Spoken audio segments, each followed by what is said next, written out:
he asked me questions I don't think anyone would be ever prepared for. And he was like, so Alex, do you like Japanese girls? Hey guys, welcome back to the KoreKara podcast. So this week we talked to Alex, who's a game programmer in Japan, and we hear about his experience learning Japanese to a professional level and what it's like working in Japan. But before we get to it, you guys know what we gotta do. We gotta destroy the like button. So let's quickly do that. And then you gotta go follow us on Twitter. Madaraza talks at Raisui. Yeah. All right. Yeah. So Alex, can you give us a quick background of who you are and where you're at today? Yeah. So currently I'm working in Tokyo as a game programmer at a Japanese company, and I've been learning Japanese for like 4.5 years now, I guess. So, and like in the company, we only use Japanese, and I had to do the whole like Shyukatsu, like job hunting process in Japanese and everything. So I kind of went through that whole fun time there, and now I'm just kind of like trying to share my experiences online and everything about mainly with like game programming and kind of that more niche side of stuff you don't really see online. And then I also try to do a bunch of like podcasts and stuff like that in Japanese to kind of share that, like get my Japanese out there and kind of practice and also help people that are trying to get to a higher speaking level and stuff like that. So yeah. Right. So I guess like how did you like first start out learning Japanese? It was I was in university, like second year university, and I was like, I want to work in games, right? And I was like, okay, I'm having trouble getting a job in the game industry or whatever. I was like, okay, what's gonna help me? And I was like, okay, what's big in games? Oh, Japan's pretty big in games. Let me just learn Japanese and see if that helps, like as a extra skill, you know what I mean? So then I got into, and I wanted to also visit Japan, so I was like, okay, maybe it's perfectly lines up with that. So then I just started learning. Ended up going really, really well in the end, but like basically what happened was I was supposed to have like a 1.5 year internship between like my second and third year of university, and then I ended up getting a job offer in Tokyo for like this robotics company or something. And I was like, oh, cool. Like, I'm gonna take it. I'm gonna go to Japan, and like I'm practicing Japanese. It's been perfect. And I come back and I work for a game company, and I all had it like worked out. And then 4 months like into like getting I got the offer, like the naite or whatever, like the unofficial offer. Accepted it. 4 months later, I was studying Japanese like no one has ever known, the kind of thing. It was 4 months. I was like, I'm just gonna go I'm going ham on this, right? And then randomly, I get an email and they're like, hey, sorry, we never mind. Like, never mind. You got punked, bro, kind of thing. And I was like, oh wow. So then I freaked out, right? I was like, okay, what am I gonna do now? And I was learning Japanese and everything. Okay, what do I do now? I got really lucky in the end, and I ended up getting a job, another internship at a big game company in Toronto. So it kind of worked out in the end that way. So I got into the game industry anyway, which was really, really good.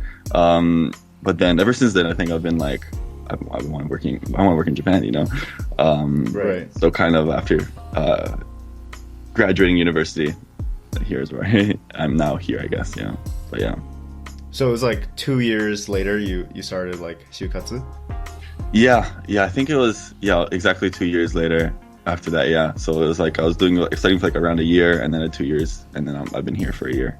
Right. So what was that experience like with the Shyukatsu and interviewing? It was crazy. It was like, oh my god. Because there's so many different. I had to be really, really calculated in what I was doing. As in so basically to even have a chance to do everything in Japanese and everything, you need to have like JLPT N2 at the minimum, right? Right. So basically I like made sure, okay, I'm currently N5 or N4 here, so I need this much time to get N2, and then after getting N2, I need to then make my like you have so many different like documents you need and everything, right? So making like the resume, and like there's like a shokumu keireksho, which is kind of like a resume plus, and then did you have to like handwrite your resume? No, luckily I'd want to die if I would have did that. Because I hear every time you interview somewhere or like apply somewhere, you have to handwrite your own resume each time, right? Yeah, I've heard about that situation. So luckily everything had to be online, and there's no one Right. mailing them a handwritten resume. So luckily I just got like I just spent a bunch of time to make my resume and everything, and I started on like the whole interview process. Do you think it was intensive Japanese wise when you're interviewing? Because I applied to like software engineering jobs before, and a lot of them are just like just a coding test, and then maybe like a normal but I don't know how it is for like game industry. I mean, I know like a lot of programming interviews like in the West or whatever, you have like for example, if you go for Google or something, they give you like crazy questions that like no human should be able to answer. Something they need to get done too. Like, yeah, no, like, I remember I literally applied to Google before. I wanted to go to Google Tokyo, so I was applying for them. Right. And the question, one time, this random one of the guys came in and he pulled out like from his back pocket. I don't even know how it fit in his back pocket, but he pulled out a Rubik's cube. And he's like, "Do you know how to solve a Rubik's cube?" And I was like, "No." He's like, "It doesn't matter." And we're gonna start. And then we had the whole time we tried to like model a Rubik's cube in code, and in the end he's like, "Yeah, I wasn't really sure how to do it either, so I kind of wanted to ask you." I was like, what? Because by the end we weren't able to answer the question properly, kind of thing. But yeah, the interview process was pretty crazy. Like the company I'm currently at, for example, was the craziest interview process because the first interview was with the CTO, which was already kind of like terrifying. And then that went well. So then the second interview is like, okay, we want like most of the engineers to like, be okay with you working here and everything. You want get a sense of like your vibe, So we're gonna do a 8-on-1 interview, okay? That sounds a little right. So NSFW. Yeah, that's what I'm thinking. And man, did I get pile drive for that. It was bad. It was like literally, I go onto Skype, right? And there's just like 8 separate faces, 8 like Japanese separate faces. And I was like, and then they all just start like coming with the questions, right? It was and then what was really funny actually though was there was during Corona, right? So it was like I guess like 3-4 different people were working from home, right? So it was 4 different faces, and then the rest were in a meeting room in the company, right? So then so there's one extra thing was like 4 like Japanese people scrammed into like one box on Skype, but there's one person missing. I was like, okay, there's 7 people, there's one person missing. I guess he couldn't come or whatever, right? So we just continued normally, and then randomly this guy, like, and the door was in the frame, right? Boom, it opens open. It just slams open, right? And he comes in really, really like with a bunch of like, he has like some swagger in him. He comes, sits down, takes the laptop and switches it so it's only to him, right? He's like, all right, I have questions. I was like, oh God, right? And like I really prepared for every interview, as in like I literally had like a Google Doc of like 50 questions answered fully in Japanese of anything they could possibly ask me, right? And I like tried memorizing it all and getting the right like whatever, and I like. Do you have the Rubik's Cube answer? No Rubik's cubes ever. I don't want. If there's a Rubik's answer, I'm out. But and randomly he asked me questions I don't think anyone would be ever prepared for. So basically, the first question he was like, "So Alex, do you like Japanese girls?" It's not on the script, man. It's not on the script, man. How do I answer this in an interview? And it's like he kept asking me questions like, "Oh, so like, you like really miss your family when you come back." He kept asking me really personal questions that like I was not prepared to answer, and like in the least. Oh my God, I was freaking out basically the whole time. But in the end, it worked out well. I was just kind of like really awkward and like try to switch go to a more like technical side or something, like be more like professional there. But and then he ended up being my boss, so that was fun. Yeah, that was like about the last way I thought the Japanese girlfriend aspect would come on our podcast. Like, it's happened multiple times, but that was the last way. Fine, I didn't know Japanese interviews were that dramatic, man. It's not normal. I do not expect this. This is not normal. We're gonna have a Netflix adaptation about your experience coming soon. I'm ready. I've always wanted to be on Terrace House, So. Same. right. That's every Japanese learner's dream is to go on Terrace House. We gotta make a KoreKara terrace house. KoreKara house, and it's just like 100 Japanese learners. It's the biggest sausage fest. You get kicked. When you speak an English word, you get kicked off the show, and whoever is last wins like $100,000 or something. I'm down. Let's do this, man. Let's get all to Tokyo and let's do it. It's about to be lit out here. I can't wait.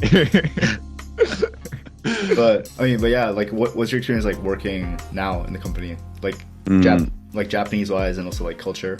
Yeah, it's definitely a learning experience. I'm pretty lucky with my company because it's a fully Japanese company, but it's a pretty new one, so they're still kind of like they have some more like what you have like white and black companies in Japan. Like it's more on the white side, I would say. Like their philosophies are more white kind of thing.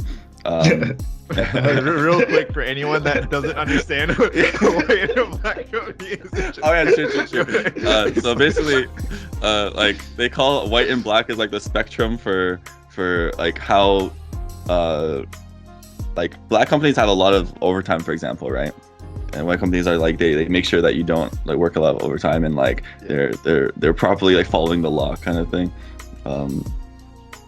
Right. I don't know how to explain that. They should have. They should have definitely just had better names for all of this. Honestly, yeah. This does not translate well.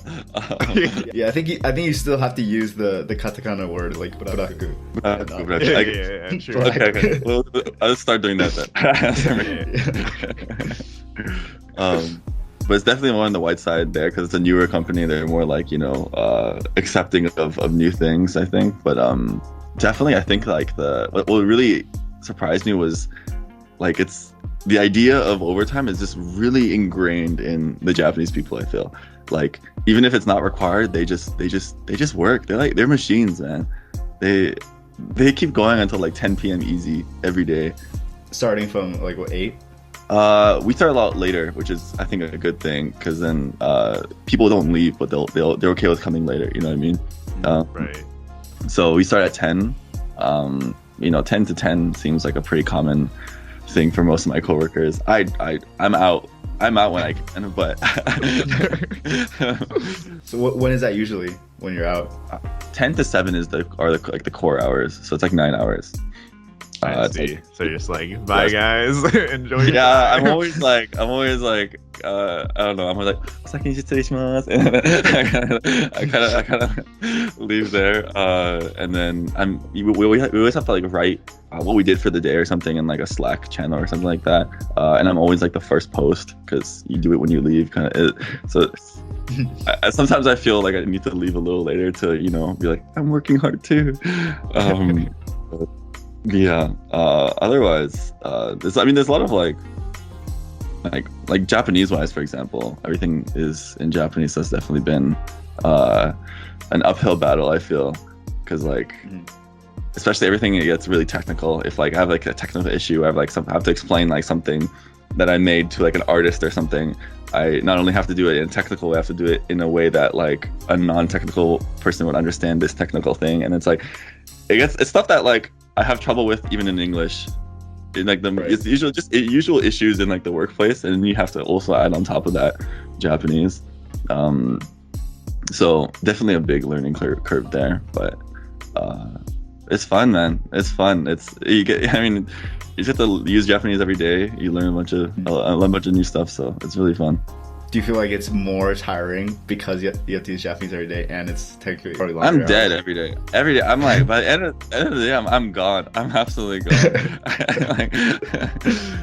I got in the beginning. I don't think I could handle like 2 hours, and I'd just be at my desk like, oh my god, kind of thing, right? Especially if like you have like a 1 hour meeting or something like that. And people are just like talking so quick, and they're talking about stuff that like I don't really understand, even if it was in English, because it's like whatever. Everyone has their own stuff that they're working on, and usually don't have too much visibility on other stuff. So I wouldn't understand it anyway. But then I feel like I have to understand it because it's like, I don't know if I don't understand it because I don't know the Japanese or if I just don't know the context. You know what I mean? So you get lost in that kind of, you get lost in the sauce there, and then but otherwise, yeah, no. So in the beginning it was really bad, but now I'm pretty used to it. So like I can handle 8 hours and I can go home and still like speak a little more Japanese kind of thing. So it definitely helped for N1 because I took N1 here, and like I don't know if you like, you know, like the listening section is just like you have to put in all your energy to like. Kind of like I remember like they keep tricking me because they would be like, oh, you want to go to the store, restaurant, or this, and then later they'll be like, okay, let's go to the first one that we said, but not the actual first one, the one we corrected. That one, let's go to that one. Yeah, no, they just like keep like taking it back, right? They keep like, but luckily because of like all the listening I've been doing here, it definitely helped me a lot because like I don't have to really focus a lot and I still kind of get the information now, which is really useful. So I wasn't as tired after the N1, which before like when I took like N5 or like I only took N5 and then N2, I was like dead after the first 10 minutes. But, definitely helped a lot there. But, yeah. So is there like a next level for you with Japanese that you personally want to get to? That's a hard one, man. It's like a lot of people take like they have like the kanji like kante or whatever it's called. But that's almost not even like Japanese. That's yeah, and then you have to be able to write it, and like I don't know how to write anything. So that's kind of like starting from zero, which I don't know if I want to do. I don't know. I've been getting into like translating, for example, for fun, like Japanese to English, which has been a good time because there's a bunch of like translation competitions online and everything. So I did that last year, which was really fun. I'm trying to do that again this year, but otherwise it's kind of like I just want to get a lot better at speaking. Like I always want to like be confused for an actual native speaker or something like that. So that's kind of like my goal there. It's just kind of like talking as much as possible, basically. It's hard to like I mean, I know you have N1 too, right? Like, do you have like a next goal then? I guess kind of, but I'm not like super actively working on it. Like just at some point get to like super native level. Yeah, but it's not really clear what you have to do. It's not a clear path, and there's no way to know how like I'm now native, you know? It's like it's not, how do you even, I don't know how you can actually say that, right? So it would just have to be like you've been living there for so long you even forget that you're not. Honestly, oh, I guess I am native now. One day you realize, right? Yeah, maybe that'll happen one day. Like somebody has to be, wake up! You're not Japanese. You're not. You're in the Matrix. I just remember now. I like so my family back in Toronto, right? They went to this like kind of like spiritual doctor one day, right? And then they like in Toronto. In Toronto, right? Yeah. And they're like, Alex, you gotta do this person's so interesting, whatever. And I was like, okay. I don't really like believe in that stuff, right? But it was like this, like, because my family's Romanian and like the spiritual doctor was Romanian, and it was like, you gotta try it out. And I was like, okay. I go and we had like a Zoom call. I was in Japan at the time, right? We did a Zoom call with this like spiritual doctor, and then she like started telling me about my past, right? And I was like, okay. I used to be Japanese. Hey, don't spoil it, man. Don't spoil it. Come on, Eric. Basically, she was like, all right, Alex, listen up. You've had 77 past lives, and all of them you were Japanese. And because you were born into a Canadian body, your body yearns for the Japanese. So that's why you are now back in Japan. Your destiny is in Japan. And I was like, it all makes sense now. Wow. My question then is like, what happened? Did you get like glitched or something? Like 77 times in a row. I started twitching weirdly, and I think like just like transformed. Yeah, no, but that was such a weird experience. Yeah, to be told that. So apparently, this is my homeland. So it feels good to be back. Yeah, so right now, if we shock you, Alex, we indeed are shocking a native Japanese. 78th generation. Exactly. The most Japanese Canadian person you find. Yeah. I know. I don't think we've ever talked to someone who's had 77 native Japanese past lives inside of them. Yeah. Right. That's Has there even incredible. been that many generations? That's what I was thinking. I was like, I don't think that. Yeah, no, there hasn't even been that much. Like, how many years? That's what 700. Imagine you times it by like what 50 maybe, 50 years. Yeah. I don't think Japan existed even. Who knows? Maybe some of those past lives were in an anime or something, you know, where the... Oh, yeah, that counts as one of them. Every anime I watch is one of my past lives. They're nostalgic. All 77 like isekais. True. That's where it's all from, you know? It's That's like where... all the separate universes I've been is just all collected into this one, yeah. Right. Looks like we solved it. I think she's onto something, yeah. Yeah. Imagine she's just like a huge weeb or something. Yeah. Looks like we need to interview this Yeah, we did. I got you. I'll give you her email. But I guess, like, do you have any advice for people who are like learn Japanese, maybe trying to go to Japan and work in Japan? I mean, it definitely depends on like what you want to do in Japan for sure, and if you want to like work in Japanese, right? If you want to work in Japanese, I just say like get your Japanese as good as possible, because like you need a lot more than you expect, and like it feels better when you know more Japanese. Like you can do a lot more that way. So I 100% just focus on your Japanese if you want to do stuff in Japanese. Otherwise, otherwise just work on your people skills. Honestly, I think that's the biggest thing. I like that's applicable anywhere you go, right? Really, like not even Japanese. Not even Japanese, yeah. If you don't want to use Japanese, that's not your focus, then I think the people skills and getting yourself more out there is probably the best thing, and that's probably the best thing that you can do to better your Japanese as well, right? Like if you can go out and even just language exchanges, or if you have the courage to go to a bar that fits 5 people and speak with native Japanese people, that also works. Whatever floats your boat there, but as long as just try to get yourself outside of like your box there, and I think like that's what's gonna get your Japanese best, right? Because it's fun alone, but it's more fun when you can like do it with other people and connect with people. I think that's the whole point with like learning Japanese too, right? Right. Now, Alex, I'm gonna ask you a question. Wait. I was gonna say that it seems like a good point for that, but I also have an additional question right before that. Ooh. Okay. Yeah. So I mean, Alex, like, there's a topic that always comes up often on the show. You've been living there in Japan for a while, and you mentioned you speak some Japanese after work. So I want to ask about whether or not your thoughts on on dating a Japanese person. Dating a Japanese person? Japanese. Interesting question.